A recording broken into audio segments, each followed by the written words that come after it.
écologistes et citoyens des deux groupes qui existent aujourd'hui. Vous agissez au quotidien avec les autres forces politiques au service des habitants. Merci Vendry. Et merci à Patrice pour ce propos extrêmement fort qui essaye de traduire un petit peu ce que nous tentons de faire depuis 2014. Chers amis, bonjour et soyez les bienvenus. Je le redis, le maire l'a dit, mais je le répète, soyez les bienvenus à Montreuil pour cette rencontre et cette journée de demain, l'écologie. Vous êtes évidemment ici chez vous, comme l'a dit le maire à l'instant. Jamais la crise écologique n'a atteint ce niveau de dégâts. Dégâts rendus désormais visibles tant pour la terre que pour le vivant. Est-ce possible de lister ici l'ensemble, en quelques mots, l'ensemble de ces phénomènes? La dernière alerte qui a été lancée par le WWF concernant la biodiversité nous indique, par exemple, excusez-moi, je vais sortir les lunettes parce que je suis un petit peu, je suis myope, en fait je ne vois pas de loin, mais de près je vois très bien. Donc les lunettes me gênent, je vais les poser, pardonnez-moi. Donc je disais, la dernière alerte lancée par le WWF concernant la biodiversité nous indique par exemple que les populations mondiales de poissons, d'oiseaux, de mammifères, d'amphibiens, de reptiles ont régressé de 58% depuis 1970 à 2012. On se souvient par ailleurs d'un célèbre discours d'un président qui nous disait « La maison brûle et nous regardons ailleurs », Jacques Chirac. C'était au sommet de la Terre en septembre 2002 à Johannesburg. Et que s'est-il passé depuis? Certes, il y a eu, le maire le disait à l'instant, et nous en sommes particulièrement fiers à Montreuil d'avoir accueilli ce sommet citoyen, donc cette fameuse COP 21, qui a réuni pour la première fois en 2015 l'ensemble des États de la planète. Certes, pour un résultat dont nous pouvons malheureusement observer tous ensemble, le non-engagement ferme, si bien que les objectifs de réduction de réchauffement climatique ne seront pas tenus. On le regrette bien évidemment. Et cela sans parler de la position régressive, consternante même, je devrais dire, du président actuel des États-Unis, Donald Trump.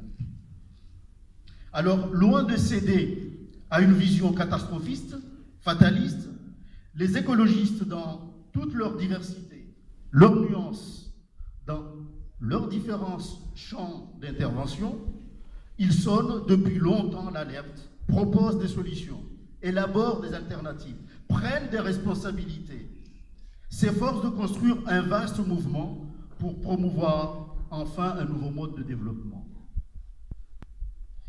Cette construction est un travail, nous le savons tous, de longue haleine, parsemé d'embûches, des forces opposées qui nous amènent à réinventer nos manières de faire, à repenser nos modes de mobilisation et, n'ayons pas peur de le dire, à nous remettre en question. C'est donc c'est l'objet de cette rencontre, chers amis. Et le choix de la thématique, Vendry l'a annoncé à l'instant, d'aujourd'hui répond justement à cet objectif. En abordant les questions liées à la santé environnementale, nous nous adressons à l'ensemble de la population.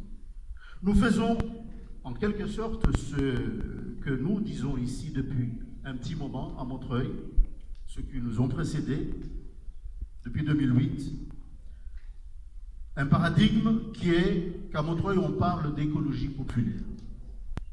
C'est-à-dire en prenant soin d'articuler la question écologique avec l'humain, en particulier avec les catégories les plus exposées. Alors vous avez pu noter, ce matin, j'ai vu dans le Libération l'interview de Olivier Faure. Et j'ai trouvé admirable qu'enfin, il se rapproche de ce que nous disons autour de cette écologie populaire, puisqu'il annonce le fait que le PS va devoir prendre à bras-le-corps la question de l'écologie avec le social. articuler l'écologie au social. Bienvenue, Olivier. Alors, nos mobilisations montreuilloises pour un service public de l'eau contre les dangers du Chrome 6, de l'usine de la SNEM, tout cela pour nous vont dans ce sens. Et au niveau de la France, comment après les 100 000 décès annoncés des conséquences de l'amiante, après les 48 décès annuels prématurés des conséquences de pollution, après les scandales répétés cause des pesticides, n'est-il pas temps de changer radicalement de cap? N'est-il pas temps de réhabiliter la notion du bien commun? Et pour cela, nous devons nous en donner les moyens. Les batailles pour la défense des services publics nous invitent à renouveler notre expertise, notre esprit d'ouverture, à articuler nos combats écologiques avec ceux du monde du travail. Cet aspect résonne particulièrement avec l'actuelle mobilisation pour le transport public ferroviaire, pour lequel nous plaidons pour un report du transfert de la route vers le rail. Levier essentiel, nous semble-t-il, pour l'écologie et la transition écologique d'une manière générale. Donc, je vais conclure, parce que je n'ai pas beaucoup de temps, nous avons beaucoup de choses à nous dire. Nous faisons donc, chers amis, le pari qu'avec ces échanges d'aujourd'hui, un chemin de co-construction pourra se dessiner peu à peu. Nous faisons le pari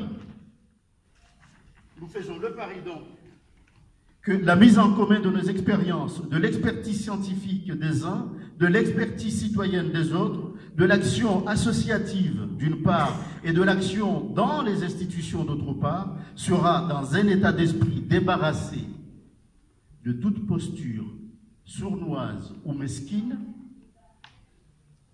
dans le respect de l'indépendance d'action de chacun, donc le creuset d'un élan, d'un nouvel élan, pour que demain, cher Vendry, l'écologie soit la force motrice et mobilisatrice de nouveaux projets de société. Société, donc, durable, équilibrée et viable. C'est tout ce que je nous souhaite, tous ensemble, à partir de ce démarrage de ces travaux de ce jour, ici à Montreuil. Je vous remercie.